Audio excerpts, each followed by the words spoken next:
C এইভাবে কোডটা লেখেন, তার মানে হলো আপনি ঠিক এরকম হচ্ছে বিষয়টা দেখেন, স্টার্ট ও ট্রাই করবে x is greater than x is less than y, যদি সত্য হয়, যদি ট্রু হয়, দেখেন ট্রু হলে এটা প্রিন্ট করার পর সাথে সাথে স্টপ করবে।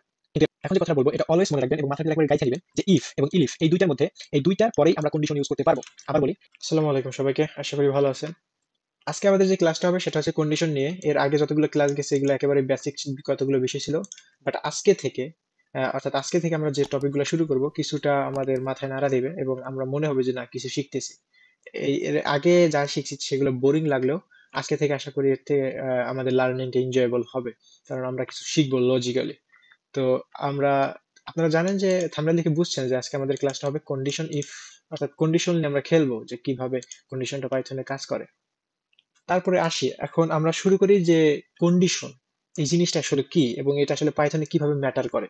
যেটা হচ্ছে একটা কন্ডিশন সেট করে, সেট করার পরে ওইটা ডিফাইন করে যে পরবর্তী যে কাজটা সেই কাজটা এক্সিকিউট হবে কি হবে না। আমি যদি আপনাকে রিয়েল লাইফ একটা এক্সাম্পল দিই, যে ধরেন আপনি একটা খেলার প্রোগ্রাম করছেন, অর্থাৎ খেলার আয়োজন করছেন, যে খেলাতে আপনি বাচ্চাদের নিবেন। ধরেন এটা হতে পারে 10 থেকে 13 বছর মধ্যে যে বাচ্চাগুলো আছে তাদের একটা খেলা হবে। তো আপনি এখন প্রত্যেকটা বাচ্চাকে একটা গেট দিয়ে ঢুকাচ্ছেন, অর্থাৎ একটা গেট সিস্টেম করছেন, সেই গেট দিয়ে ঢুকাচ্ছেন আর জিজ্ঞেস করছেন যে তুমি কি খেলায় অংশগ্রহণ করবা। ওই ছেলেটার কাছে উত্তর দুইটাই আছে, এক ইয়েস আর একটা হচ্ছে নো, অথবা এভাবে বলতে পারেন যে ট্রু অথবা ফলস। এখন এই কন্ডিশনটা ঠিক এরকম। এখন ওই যে যে ছেলেটা, ওই ছেলেটা যদি ট্রু বলে তাহলে কিন্তু ও যে বাকি প্রোগ্রামগুলো আছে, যেমন খেলায় অংশগ্রহণ করা, তারপর খেলায় ও নিজে পারফর্ম করা, দেন হচ্ছে উইন হওয়ার যে বিষয়গুলো, সেগুলো কিন্তু হবে ওর উত্তরটা যদি ট্রু হয় তাহলেই। আদারওয়াইজ কিন্তু ও যদি ফলস হয় ও গেট থেকে বাদ পড়ে যাবে, অর্থাৎ ও গেটের ভিতর দিয়ে ঢুকতে পারবে না, ও খেলায় পারফর্মও করতে পারবে না, খেলায় উইনও হতে পারবে না, কিছুই হতে পারবে না। অর্থাৎ ওর অ্যান্সার যেহেতু ফলস, অর্থাৎ ওর বাকি যে কাজগুলো আছে আমাদের, যে খেলা অংশগ্রহণ করা, তারপর পারফর্ম করা, তারপর হচ্ছে উইন হওয়া, এগুলো কিছুই হবে না। তো এই প্রোগ্রামেও ঠিক বিষয়টা এরকম। আপনি একটা কন্ডিশন সেট করবেন, আপনি চিন্তা করেন যে ওই কন্ডিশনটা, যে লাইনটাই কন্ডিশন ডিফাইন করবে, ওই লাইনটা হচ্ছে, ধরেন এই যে আমি একটা ওভারভিউ দিয়ে রাখছি, দেখেন ওভারভিউ ইফ কন্ডিশন, অর্থাৎ এই যে যে লাইনটা, এইটা হচ্ছে একটা গেট এবং আপনি, অর্থাৎ এই যে যে লাইনটা, এই লাইনটা আহ, বের করতেছে যে এই যে যে কন্ডিশনটা, এটির অ্যান্সার ট্রু নাকি ফলস। এখন যদি ট্রু হয়, এই লাইনটার অ্যান্সার যদি ট্রু হয়, তাহলে এই যে যে ভেতরের, অর্থাৎ ইনসাইড অফ দ্য কোড, অর্থাৎ এই কন্ডিশনের ভেতরে যে কোডগুলো আছে, এইটা দেখেন কি লিখছি যে ইফ এর কন্ডিশন, এটা হচ্ছে তোমার কন্ডিশন, এন্ড দেন হচ্ছে ইফ কন্ডিশন ইজ ট্রু তাহলে this code will be executed, অর্থাৎ এই ভিতরের কোডগুলো এক্সিকিউট হবে, অর্থাৎ রান হবে, আদারওয়াইজ নো। আর এই যে নিচে লিখে দেখছি দেখেন এই কন্ডিশনের বাইরে যে otherwise this code will be execute, অর্থাৎ এই কোড এক্সিকিউট হবে যদি অ্যান্সার ফলস হয়। এখন আমরা চলুন আমরা একেবারে প্র্যাকটিসের মাধ্যমে এটা শিখি। আর আমি আশা করবো আপনারা খুব মনোযোগ সহকারে ভিডিওটা দেখবেন। আদারওয়াইজ এই কন্ডিশন কিন্তু খুবই ফান্ডামেন্টাল, এবং আমি কেন ওই যে ডাটা টাইপস বাদ দিয়ে এই বিষয়গুলো আগে ক্লিয়ার করতেছি, কারণ আমাদের এখন যে ডাটা টাইপস গুলো আছে, যেমন list, string, tuple, dictionary, set, এগুলো আমাদের এইগুলো লাগবে। ফর লুপ, লুপিং যদিও আমি পরে শিখাবো, এই পরবর্তী ক্লাসটাই লুপিং নিয়ে হবে। এবং আজকে হচ্ছে আমাদের যে কন্ডিশন বিষয়টা আছে এটা আমরা শিখবো। ইফ লিখলাম, ইফ লেখার পর আমি একটা কন্ডিশন দেবো। এখন এই যে যে সিনট্যাক্সটা আমি ইফ লিখলাম, এটা কিন্তু একটা কিওয়ার্ড, আপনারা জানেন, কারণ এর আগের ভিডিওতে আমরা আলোচনা করেছি কোনগুলা কিওয়ার্ড আর কোনগুলা কিওয়ার্ড না। এন্ড এই ইফ এর অর্থই আমরা জানি যদি। ইংলিশে একটা ফিল দেয় যে কোন একটা কন্ডিশন এখন হতে চাচ্ছে, যেমন আমরা বলি যদি তুমি যাও তাহলে আমি যাব। তো এরকমই বিষয়টা, যদি 5, এই যে অপারেটর গুলা, লেস দেন, এইটাও আমরা কিন্তু জানি, কারণ আমি এর আগের ভিডিওতে এগুলা নিয়ে আলোচনা করছি। তো আপনারা এগুলো ক্লিয়ার করে দেন হচ্ছে আমাদের এই পরবর্তী ভিডিওগুলো কন্টিনিউ করবেন। তো লেস দেন আমি বললাম 3, দেন হচ্ছে এই যে একটা ক্লোন দিতে হবে। এই সিনট্যাক্সটা মনে রাখবেন, এই যে কন্ডিশনের মেইন সিনট্যাক্সটা আপনি যদি এখানে দেখেন, ওভারভিউতে আমি কন্ডিশনের সিনট্যাক্সটা দিয়ে রাখছিলাম যে ইফ ইওর কন্ডিশন, এই ইওর কন্ডিশন মানে হচ্ছে এই যে এতটুকু 5 লেস দেন 3, এন্ড দেন এই যে ক্লোনটা দেখছেন। তো এটার পরে আপনি যদি এন্টার প্রেস করেন, দেখেন এইখানে, এইখানে লিখতে বলতেছে আমাকে, প্রোগ্রামই বলতেছে এইখানে লেখো, অর্থাৎ এইখানে, এইখানে যায় নাই, এতটুকু ফাঁকা। এখন এই এতটুকু ফাঁকা কি, এটাই হচ্ছে ইন্ডেন্টেশন। অর্থাৎ এই ফাঁকা তারা বোঝাচ্ছে যে এই কন্ডিশনের আন্ডারে এখন যে কোডগুলো লেখা হবে, ওই কন্ডিশনের আন্ডারে, ওই কন্ডিশনটার উপর ডিপেন্ড করে এই কোডটা রান হবে আর হবে না। বুঝতে পারলেন? এটাকে বলা হয় ইন্ডেন্টেশন। এই ইন্ডেন্টেশনটা মাথায় রাখবেন। এটা কতটুকু স্পেস, আপনারা যদি মোবাইলে কেউ করে থাকেন এটা করতে ঝামেলা হইতে পারে। আপনি কি করবেন, আপনার এই ইয়াটা এখানে রাখবেন, রাখার পরে ট্যাব আছে, যে যে ট্যাব কিটা আছে ওইটা চাপ দিবেন, দেন হচ্ছে 4 স্পেস। আর যদি আপনার এই ট্যাবে না বুঝেন তাহলে আপনারা 4টা স্পেস বার চাপ দিবেন। বুঝতে পারলেন? তাহলেই হবে। এখন আমি লিখলাম প্রিন্ট কি লিখবেন? এখন আপনি বলছেন যে 5 যদি লেস দ্যান 3 হয় তাহলে প্রিন্ট করো 5 ইজ লেস দ্যান 3। যে 5 যদি 3 থেকে ছোট হয় তাহলেই এটা কিন্তু হবে। এখন আমি যদি রান করি দেখাচ্ছে কিচ্ছু নাই। কারণ কারণ কি এই শর্তটা তখনই ট্রু হবে যখন এই 5 হবে 3 থেকে বড়, কিন্তু আমি তো শর্তটাই দিয়ে রাখছি উল্টা। তাই আমাদের এখানে যদি আমি দেই যে গ্রেটার দেন, অর্থাৎ 5 যদি 3 থেকে বড় হয় তাহলেই এটা প্রিন্ট করবে। আর এখন যেহেতু শর্তটা সত্য তাই এটা প্রিন্ট হবে। হ্যাঁ, এখন আসেন এইখানে এর আগের বার যেহেতু আমাদের কি ছিল, এটা ছিল লেস দেন, তাই কোনো এই শর্তটা হয় নাই। তো আমি কি করলাম, এখন এইখানে প্রিন্ট লিখে দিলাম। প্রিন্ট লেখার পর আমি বললাম নো দ্য স্টেটমেন্ট আমি বলে দিলাম যে নাও দ্য স্টেটমেন্ট ইজ ফলস। এখন এটা কেন লিখলাম, কারণ আমি জানি এটা যদি দেখেন যে এইটা যদি সত্য হয় তাহলেই ভিতরেরটা এক্সিকিউট হবে, আর যদি এটা সত্য না হয় তাহলে হবে কোথায়, বাইরেরটা। তো আমি বাইরে লিখে দিলাম। এখন বাইরে বলতে আমি এই ইন্ডেন্টেশনের বাইরে বললাম। এটা কিন্তু এখন ইফের আন্ডারে নাই, আপনি একটু দেখলেই বুঝবেন। এইটা হচ্ছে ইফের আন্ডারে, বাট এইটা কিন্তু ইফের আন্ডারে না, এটা হচ্ছে বাইরে। তো এইটা যদি ফলস হয় তাহলেই আমাদের এটা প্রিন্ট হবে। তো আমি দেখি কি হয়। দেখেন যে বলছে যে no the statement is false, তার মানে কি এটা আমি এটা 5 এর থেকে বড় না। তো দেখেন এখন আমি মাল্টিপল কন্ডিশন সেট করব। এখন আমি আবার ইফ দেবো, ইফ দেওয়ার পরে আমি 5 দিব, দেন হচ্ছে আমি এবার ওইখানে যেহেতু গ্রেটার দেন দিছি এখানে আমি লেস দেন দিব, লেস দেন 3। এন্ড দেন আমি বলবো প্রিন্ট করো 5, 5 ইজ আচ্ছা সরি, এখানে আমাদের গ্রেটার দেন হবে কারণ আগে এটা তো গ্রেটার দেন 3 এন্ড এইটা হবে লেস দেন 3, দেন 3, রাইট। এখন আমি আরেকটা কন্ডিশন দিব কারণ 5 ইকুয়াল ইকুয়াল 3। এখন আপনারা যারা বুদ্ধিমান আছেন আমি শিওর তারা ধরে ফেলছেন যে আমার এখানে কিছু একটা ভুল হয়েছে, সেটা হচ্ছে আমি লিখে 5 ইজ ইকুয়াল টু 3। তো এখানে আপনারা কিভাবে ভুল হয়েছে, কারণ আমরা জানি কোনো পাইথনে বা প্রোগ্রামিং এ কোনো কিছু ইকুয়াল বুঝাইতে হলে আমাকে দুইটা ইকুয়াল সাইন ইউজ করতে হবে। আর একটা ইকুয়াল মানে বোঝায় হচ্ছে 3 অ্যাসাইন করছি আমি 5 এর মধ্যে, কিন্তু আসলে একটা নাম্বারের মধ্যে আর একটা নাম্বার তো অ্যাসাইন করা যায় না। তো আমরা কি করবো, আর একটা ইকুয়াল সাইন দিয়ে দেবো। তো এখন আসেন এইখানে আমি বইলে 3টা শর্ত দিয়ে দিছি, সেটা হচ্ছে যে দেখেন যে যদি 5 3 থেকে বড় হয় তাহলে এটা প্রিন্ট করবা, আর যদি 5 ছোট হয় তাহলে এটা প্রিন্ট করবা, আর 5 আর 3 যদি সমান হয় তাহলে এটা প্রিন্ট করবা। তাহলে আমি 3টা কন্ডিশন সেট করে দিলাম। এন্ড আমি যদি রান করি দেখতে পাচ্ছেন এবার আর দুইটা আসে নাই, এইবার আসছে কি দেখি 5 ইজ গ্রেটার দ্যান 3। হ্যাঁ, এটা সত্য বলছে, অর্থাৎ আমাদের কন্ডিশন কাজ করছে। এখন আসি আমরা ভেরিয়েবল দিয়ে করব। তো x ইকুয়াল টু 3 এবং x ইকুয়াল টু 5 এবং y ইকুয়াল টু 3 দিলাম। এরপর আমি এই ভেরিয়েবল গুলো চেঞ্জ করে দেবো, অর্থাৎ 5 এর জায়গায় আমি x দিব এবং x এর জায়গায় 5 দিব। তো এটা আমি করে দিচ্ছি। তো আমি কি করলাম, এখন ওই ভেরিয়েবলটা আমি ভেরিয়েবল দিয়ে দিলাম নাম্বারের পরিবর্তে, ওই একই বিষয়। এখন দেখেন সেমই আমাদের রেজাল্ট আসবে। তো যাই হোক, এখন আমি যে কোডটা করছি না, এই কোডটা আসলে কিভাবে ডিটারমাইন করতেছে আপনাকে আমি এখন একটা ডায়াগ্রাম দেখাবো, যেটার মাধ্যমে আপনার যে ব্রেন আছে একেবারে খুলে যাবে ইনশাল্লাহ। তো সেটা হচ্ছে ধরেন এই যে এটা দেখেন, আমার যে প্রোগ্রাম আছে সেটা রান করছি, রান করার পর স্টার্ট, ও প্রথমে যেটা ইয়া করছে, প্রথমে লেস দেন একটা ছিল না, দেখি। আচ্ছা না, তো প্রথমে আমরা কি করি, লেস দেন দিয়ে দিই, হ্যাঁ, যাতে আমাদের ওই ডায়াগ্রামের সাথে মেলে। তো আমি প্রথমে লেস দেন দিলাম, দেন হচ্ছে আমি গ্রেটার দেন দিলাম, এন্ড এইখানে যেটা আছে লেস দেন, এন্ড এইখানে আমি লিখে দিব গ্রেটার দেন। ওকে, এখন আসেন আমাদের যে ফ্লোটা, দেখেন এই প্রোগ্রামটা প্রথমে কি করতেছে, কম্পেয়ার করতেছে এক্স আর ওয়াই এর মধ্যে। যদি এইটা ট্রু হয় তাহলে এই যে x is less than y এটা প্রিন্ট হবে, অর্থাৎ আমাদের এইটার মতো এই যে 5 ইজ লেস দেন 3 এটার মতো ইয়া হবে। বুঝতে পারলেন, আমি এখানে এক্স দিয়ে দিতে পারতাম, এই যে আপনারা লিখে নিতে পারেন ওয়াই। তো এরকমই বিষয়টা। দেন হচ্ছে এইটা যদি দেখেন ট্রু হয় তাহলে ডিরেক্ট এটা প্রিন্ট করবে, যদি এটা না হয়, এটা যদি ফলস হয় তাহলে পরের স্টেটমেন্টে চলে যাবে। পরের স্টেটমেন্টে যায় এইটা, তারপরে ওরা খুঁজবে যে এটা এটা কি ট্রু নাকি ফলস। এটা যদি ট্রু হয় তাহলে বলবে যে x is greater than y, যদি এটা ফলস হয় তাহলে আবার পরের এক্সিকিউশনে যাবে। যেরকম আমাদের এখানে এখানে যদি এইটা ফলস হইতো তাহলে এইটা চেক করবে, এইটা যদি ফলস হয় তাহলে এটা চেক করবে, আর যদি এইটা ট্রু হয় তাহলে এইটা প্রিন্ট করবে। বাট আমি যে ওয়েতে লিখছি দেন ওটা কন্ডিশনই চেক করবে। এই যে ফ্লোটা হচ্ছে এই ইসের জন্য, দেখেন আমি যদি এটা দেখাই যে এই ফ্লোটা দেখেন, এই ফ্লোটা কিন্তু একটু বড়, দেখেন যে 3টা, অর্থাৎ প্রথমটা ইয়া করছে ওইটা ট্রু হইলেও আমাদের পরের যেটা আছে ওইটা ট্রাই করতেছে, ওইটা ট্রু হইলেও আমাদের পরের যেটা সেটাও ট্রু ট্রাই করতেছে।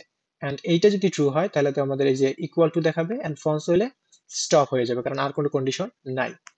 এখন এইখানে আশা করি আর কিছুই বোঝার বা না বোঝার না, এই যে একটা কন্ডিশন যেখানে নাম্বারের কম্পেয়ার করার পর যেটা যদি ট্রু হয় তাহলে ওই ভেতরের কোডটা, আর যদি ফলস হয় তাহলে পরের যে স্টেট মানে যেই এই লজিকটা আছে সেটা ট্রাই করা। এই যে আপনারা এইটা দেখলেই তো বোঝা যায় যে আসলে স্টার্ট দেন এটা কম্পেয়ার করে ট্রু হলে এইটা, ফলস হলে আবার এইটা যাবে, ট্রু হলে এইটা, পরেরটাতে যদি ট্রু হয় এইটা, দেন না হলে এইটা। তো এরকম ভাবে আপনার এই ডায়াগ্রামটা দেখে ওই কোডের সাথে মিলানোর চেষ্টা করবেন। তারপরে আসি আমরা এখন কি করতে পারি। আমরা এই কোডটাকে আরো সহজলভ্য করার জন্য আমরা তো সব জায়গায় ইফ দিব না, আমরা কি দিব, ইল ইফ। বুঝতে পারলেন, এইখানে ইল ইফ এন্ড এইখানে ইল ইফ, অর্থাৎ আপনি একটা ইফ দিছেন, একটা ইফ দেওয়ার পর আপনি বলছেন যদি ইফ এইটা হয় তাহলে এইটা, আর যদি এইটা ফলস হয় তাহলে পরের এক্সিকিউশনে যাবে, এইটাও যদি ফলস হয় পরে পরেরটা ট্রাই করবে। এখন আমি রান করি, দেখেন আমি সেম রেজাল্টই পাবো, 5 is greater than 3। এখন এই যে যে স্টেটমেন্টটা বা এইটা যেভাবে আমি লিখছি, এর ফলে কি হয়েছে জানেন, এর ফলে আপনার যে প্রোগ্রাম ও খুঁজতে খুব কম সময় নিছে। কিভাবে, আপনি যদি একটু কম্পেয়ার করেন, এর আগের স্টেটমেন্টটা ছিল কিরকম, এরকম দেখেন কত বড় একটা ইয়া, অর্থাৎ প্রত্যেকটা যাওয়ার পরেই আমি স্টপ করতে পারতেছি। কিন্তু আপনি যদি এই যে এখন যেভাবে লিখছি এইভাবে কোডটা লেখেন, তার মানে হলো আপনি ঠিক এরকম হয়েছে বিষয়টা, দেখেন স্টার্ট ও ট্রাই করবে x is greater than, x is less than y, যদি সত্য হয়, যদি ট্রু হয়, দেখেন ট্রু হলে এইটা প্রিন্ট করার পর সাথে সাথে স্টপ করবে। কিন্তু এর আগেরটা কি ছিল, এরকম ছিল না, আগেরটা 13টা কোশ্চেন করার পর শেষে যে স্টপ করছে, যেটা অনেক সময় সাপেক্ষ। তারপর হচ্ছে যদি ফলস হয় এটা, তাহলে ও এটা এক্সিকিউট করবে, এটা এক্সিকিউট করার পর যদি দেখে ট্রু, তারপরে যেটা প্রিন্ট করার কথা ওইটা প্রিন্ট করবে এন্ড দেন স্টপ করে দেবে প্রোগ্রাম। তারপরে এইটাও যদি ফলস হয়, বাকিটা এভাবে চলতে থাকবে। X is equal to y, দেখেন তিনটা কন্ডিশনই সম্ভব, হয় গ্রেটার অথবা লেস অথবা ইকুয়াল। তারপরে এখানে ফলস দেওয়া হয়েছে কারণ ফলস হলেও স্টপ হবে, আর এটা যদি ট্রু হয় তারপরে ওইটা প্রিন্ট করে স্টপ হবে। তো এখন আসি যে আমার কি আসলে এই কোডটা এইভাবে লিখতে হবে, না। কেন লিখতে হবে না, আমরা এই যে যে কোডটা লিখছি এটা তো না বোঝার কিছু নাই, যে ইফ আমি একটা স্টেটমেন্টে দেবো, বাকি যেগুলা বা কন্ডিশন গুলো হবে সেগুলোতে যদি আমি ইফ দেই, আমার কি লাভ হচ্ছে, আমার যে এক্সিকিউশন টাইমটা সেটা খুবই কম লাগতেছে এবং দেখতেও সুন্দর লাগতেছে, তাই না। তো আমি ইফ দেওয়ার একটা কন্ডিশন দিলাম। এখন আমি চাচ্ছি যে এই কোডটা যেন আরো শর্টকাট হয়। তো এটা আমি কিভাবে করব, করার একটাই হয়েছে, আমাদের আরেকটা কিওয়ার্ড আছে যেটা নাম হচ্ছে ইলস। এখন ইলস দেওয়ার পরে দেখেন এইখানে একটা লাল বাতি আসছে, মানে লাল জ্বলতেছে, কারণ আমার এখানে একটা ভুল হয়েছে। এখন যে কথাটা বলবো এটা অলওয়েজ মনে রাখবেন এবং মাথার ভিতরে একেবারে গাইথে নিবেন, যে ইফ এবং ইলিফ এই দুইটার মধ্যে, এই দুইটার পরেই আমরা কন্ডিশন ইউজ করতে পারবো। আবার বলি, ইফ এবং ইলিফ এই দুইটার মধ্যেই আমরা কন্ডিশন ইউজ করতে পারবো, কিন্তু এই ইলস যেটা আছে এইটা হচ্ছে কোনো কন্ডিশন নিবে না, এটা কোনো কন্ডিশন নিবে না। এটা কি করবে, এটা সিম্পলি যদি এইগুলা না হয়, প্রোগ্রাম যেন একটা না একটা কিছু প্রিন্ট করে, সেটার জন্য আপনি এইটা দিয়ে দিবেন, অর্থাৎ ইলস প্রিন্ট এইটা, অর্থাৎ এখানে কোনো কন্ডিশন লাগবে না, আপনি ডিরেক্ট ইলস দিয়ে দিলেন। এখন বলতে পারেন কেন ভাই কন্ডিশন দিব না, আপনি যদি বুদ্ধিমান হন আপনি এমনি বুঝে গেছেন, কারণ কি দেখেন, একটা নাম্বার আর একটা নাম্বারের সাথে তো তিনটা কন্ডিশনই সম্ভব, একটা লেস দ্যান হওয়া অথবা গ্রেটার দ্যান হওয়া অথবা ইকুয়াল হওয়া। এখন এখানে আমি কেন কন্ডিশন দিব যে ইকুয়াল যদি হয় তাহলে এটা দাও, এটা তো এমনিই জানি আমরা ইকুয়াল হবে, তাই না। তো এই জন্য আমরা কোনো কন্ডিশন দিলাম না, প্রোগ্রামকে বললাম না যে তোমার আর কোনো কিছু চেক করা লাগবে, তোমার যদি এইটা ফলস হয় ডিরেক্টলি তুমি জাস্ট এটা প্রিন্ট করে দেবা। বুঝতে পারলেন। তো এই যে যে ওয়েতে আমি প্রোগ্রামটা লিখছি, এই প্রোগ্রামটা দেখতে ঠিক কেমন লাগতেছে, এখন আমি যদি আপনাদের আরেকটা পিকচার দেখাই, দেখেন এর আগেরটার সাথে আপনারা এখনো কম্পেয়ার করতে পারেন, দেখেন এইটা ছিল কত বড়, আর প্রথমটা ছিল তো আরো বড়, যেটা দেখতে খুবই বাজে লাগে, একেবারে বেগিনার লেভেল। তো এইটা হচ্ছে একটু শর্টকাট, মানে শর্ট বলতে যদিও আমরা এইটাই ইউজ করবো সবসময়, বাট আমি আপনাদের শুরু থেকে দেখাইলাম যেন আপনাদের বুঝতে সহজ হয়। তো এখন বিশেষ প্রোগ্রামটা হচ্ছে এরকম, দেখেন এখন মাত্র দুইটা কন্ডিশন দিছে, একটা এই একটা, দুইটা দুইটা দেওয়ার পরেই আমাদের স্টপ। দেখেন এটা যদি ট্রু হয় এইটা স্টপ, এটা ফলস হলে পরেরটা যাবে, পরেরটা ফলস হলে পরেরটা ফলস হওয়ার সাথে সাথে দেখেন আর কোনো কন্ডিশন চেক করতেছে না। কিন্তু এর আগের যে পিকচারটা ছিল এইটা 2 নম্বরটা ফলস হলে আরেকটা কন্ডিশন চেক করতেছে, বাট এইটা কিন্তু আমাদের কোনো চেক করতেছে না, ফলস হইলেই ডিরেক্ট লিখে দিচ্ছে যে এক্স ইকুয়াল টু ওয়াই, কোনো কথা নাই, দেন হচ্ছে স্টপ। তো আপনারা আমি আশা করি আপনাদের জন্য চেষ্টা করছি বোঝানোর জন্য যে আসলে কন্ডিশনটা কি, আর এরকম ভাবে আপনাদের কেউ বুঝাবে কিনা আমি জানি না। এখন আসেন আমরা আরো কিছু বিষয় দেখি, আর এতক্ষণ যত কিছু আপনাদের বোঝানোর চেষ্টা করলাম, এটা শুধু যাতে আমরা কেন ঠিক এইভাবেই প্রোগ্রামটা লিখবো, আমাদের যত জার্নি আছে আমরা শিখবো ঠিক এইভাবেই আমরা লিখবো। কিন্তু আমি আপনাদের একেবারে ইফ ইফ থেকে শুরু করছি, যেন ইফ ইফ না লিখে আমরা ইলিফ আনি, ইলিফ না আনার পরে শেষে যেন আমরা ইলস ইউজ করি, সেটা আমি দেখাইলাম যেন আমরা আসলে বুঝতে পারি, আমরা যেন একবারে ফিল করতে পারি যে আমি কেন লিখলাম, আমি জাস্ট ঘরে বান্ধা এটা হবে না যে এইভাবেই লেখা হয়। আমরা যেন ফিল করতে পারি যে আসলে এক্সিকিউশন টাইমের যে বিষয়টা আছে বা কোশ্চেনের যে বিষয়টা আছে, এটা আমরা জানি যে কম্পাইলারকে আমরা সহজ করে দিচ্ছি যে এফিশিয়েন্ট কোড লেখার মাধ্যমে। বুঝতে পারলেন? এইটা খুবই এফিশিয়েন্ট। এখন আসি আমরা, আরো শর্টকাট করার আছে। হ্যাঁ, আরো শর্টকাট আছে। এই ইফের যে বিষয়টা আছে না, এইটা কিন্তু আরো শর্টকাটে লেখা যায়। কিভাবে লেখা যায় এখন আপনার শেখার দরকার নাই, আপনি বিগিনার আছেন, আপনি এগুলো প্র্যাকটিস করেন। এই ইফ ইলফ এবং ইলস এটা কিভাবে লেখে এইগুলোর সাথে ইয়া করেন। আমরা জানি যে আপনি ইন্ডেন্টেশনের ক্ষেত্রে অনেক প্যারা খাবেন এখন, কারণ এটা সবেমাত্রই শিখলেন। তো আমি এখন এগুলো সব কাইটা দিচ্ছি। যদি ইফ সব কাইটা দেওয়ার পর আমি আবার শুরু করলাম, এটা জাস্ট আপনাকে ফিল দেওয়ার জন্য যে এটা আরো আরেকভাবেও লেখা যায়। সেটা হচ্ছে খুবই ছোট, দেখেন মাত্র 2 লাইনে হয়ে যাবে। সেটা হলো ইফ যদি এক্স গ্রেটার দেন অর, আমরা এই অর অপারেটর নিয়ে শিখছি, রাইট? অর আমি এখানে আরেকটা কন্ডিশন দিতে পারবো। এখানে কোনটা দিব, আমরা যদি দিলাম লেস দেন, এখন আমি দিব গ্রেটার দেন ওয়াই। যদি এই দুইটা হয়, দেখেন এক্স যদি গ্রেটার দেন ওয়াই হয়, আর এক্স যদি লেস দেন ওয়াই হয় এবং এক্স যদি গ্রেটার দেন ওয়াই হয়, তাহলে আমরা প্রিন্ট কি দিব? আপনি একটু বলেন তো বুদ্ধি করে যে আমরা এখানে কি লিখবো। বাট এই দুইটা কন্ডিশন যদি একটাও হয়, তার মানে কি? এই দুইটা যদি একটাও হয়ে যায়, আমরা জানি অর যে অপারেটরটা, সরি, অর যে কিওয়ার্ডটা আছে এটা লজিক্যাল অপারেটর, এবং এই অপারেটরের কাজ হলো যে যদি দুই পাশের একটাও যদি ট্রু হয় তাহলে আউটপুট ট্রু হয়। তো আমি এখানে লিখবো কি, x x is not equal to y. আপনি আর একটু ভাবেন যে আমি কেন লিখ, এই দুইটা কন্ডিশনের যদি একটাও সত্য হয় তার মানে কি? যে এক্স ওয়াই সমান না। তো এখন আসি, ওইটা তো গেল, দুইটা কন্ডিশন আমরা সেরে ফেললাম। এখন বলতে পারেন ভাই এইখানে আবার এক্স ইজ ইকুয়াল ওয়াই লিখলেন কেন? আমি জানি এটা আপনার বুঝতে খুবই কষ্ট হবে ফার্স্ট টাইম যদি একেবারে বিগিনার হন। দেখেন আমি ভাইয়া বুঝাই দিই প্রোগ্রাম আসলে কিভাবে এই প্রোগ্রামটাকে রিড করতেছে এবং কিভাবে আমাদের আউটপুট দেখায়। প্রথমে এই কন্ডিশনটা আসেন, এটা আপনি বলেন তো এটা কি? X is less than y, তার মানে কি যদি এক্স ছোট হয় ওয়াই থেকে, তাহলে কি এইটা আউটপুট দেখাবে। আর যদি এটা ফলস হয়, তার কাজ কি? পরের এক্সিকিউশনে যাওয়া, পরের কোনটা ওয়ার দিয়ে এইটা দিছি আমি। এখন এইটা যদি ট্রু হয়, তাহলে ওই ভেতরে যে কোডটা সেটা রান করবে, অর্থাৎ x is not equal to y. এখন আপনি লজিক্যালি একটু চিন্তা করেন যে এই দুইটা যদি একটাও সত্য হয়, তার মানে কি যে এক্স সত্যি তো ওয়াই সমান না, তাই না? অ্যান্ড এই দুইটা যদি একটাও সত্য হয়, আমি আবার বলি এই দুইটা যদি একটাও সত্য হয়, তাহলে এক্স ওয়াই সমান না, এটা এটা তো আমরাও জানি। কিন্তু যদি এই দুটো একটাও সত্য না হয়, এই দুইটার যদি একটাও সত্য না হয়, তাহলে কি হবে? সেটার জন্য আমরা এইটা ম্যানেজ করে নিছি যে এই দুইটা যদি একটাও সত্য না হয়, যদি এক্স লেস দেন ওয়াই না হয় এবং এক্স গ্রেটার দেন ওয়াই না হয়, তাহলে তো অবশ্যই এক্স ইকুয়াল টু ওয়াই হবে। এই জন্য আমি লিখে দিলাম কোনো কন্ডিশন ছাড়াই যে ইলস যদি এই দুইটার একটাও সত্য না হয়, তাহলে প্রিন্ট করে দাও যে এক্স ইকুয়াল টু ওয়াই। বুঝতে পারছেন? তো এখন যদি আমি রান করি, দেখেন সেম রেজাল্টই পাবেন যে আমাদের এইটা হয়েছে আউটপুট। কারণ এক্স কি দিয়েছিলাম আমি? বড় দিয়েছিলাম 5 থেকে। এখন আমি যদি 103 দিয়ে দিই, দেখেন তাহলে আমাদের প্রোগ্রাম রান করে কিনা। হ্যাঁ, লিখছে যে x is equal to y, অর্থাৎ এক্স ওয়াই এর সমান। সমস্যা নেই, আমাদের প্রোগ্রাম এইভাবেও লেখা যায়। এখন যদি না বোঝেন, আমি বলবো যে আপনি ভিডিওটা আবার দেখেন, আমার প্রত্যেকটা কথা একটু মনোযোগ দিয়ে শোনার চেষ্টা করেন, আপনি বুঝবেন। তো এখন আসি এই যে ইফ ইলস কন্ডিশন, এর আরো অনেক ব্যবহার আছে যেগুলো আমাদের প্রোগ্রামের জার্নিতে শুরুতে আমরা চেষ্টা করবো। আমরা জাস্ট আজকে সিনট্যাক্স এবং কিছু ব্যবহার দেখাইলাম যাতে করে আপনার ব্রেনটা ক্লিয়ার হয়, এবং আমরা আরো যত ধরেন প্রোগ্রাম করবো, এরকম না যে আমি যখন কোড করবো আপনাকে বুঝাই দিব না, ওইগুলোতে আমরা কিভাবে ইলস ইলস এগুলো কাজ করলো ওইগুলোও ভাঙিয়ে ভাঙিয়ে বুঝাই দেওয়া হবে। তো এই পর্যন্তই, আপনারা সবাই ভালো থাকবেন, সুস্থ থাকবেন এবং আমার জন্য দোয়া করবেন। আল্লাহ হাফেজ।